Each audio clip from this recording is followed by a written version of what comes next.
avec les équipes, ça peut être vraiment très variable d'un lieu à l'autre. Le milieu, parce que Roanne, c'est surtout un hôpital gériatrique, donc je pense que les visites, il y en a beaucoup plus que nous, on ne fait pas. Voilà, je pense que ça joue aussi un petit peu. Pour devenir aumônier, comme moi je l'ai lu, je vous ai dit tout à l'heure, il y a un stage de discernement. Et ça, c'est valable pour tout le monde. Personne ne rentre en hôpital, en aumônerie d'hôpital, sans faire un stage de discernement. Ça, c'est obligatoire pour tout le monde. Après, la formation, elle est plus ou moins longue suivant les personnes. Je ne veux pas non plus rentrer trop dans les détails.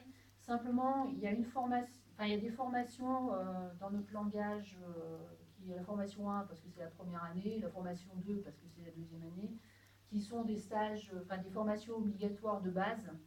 Et après, on a de la formation permanente, c'est-à-dire ça peut être une ou deux fois dans l'année, on a des rencontres inter-aumôneries, c'est-à-dire avec toutes les aumôneries du diocèse. Et puis, il peut y avoir des formations ponctuelles sur un thème particulier. Voilà. Je fais partie aussi d'un petit groupe où on se retrouve 4-5 fois dans l'année. Voilà, donc c'est toujours intéressant de s'interroger sur ce qu'on vit, les questions qui se posent.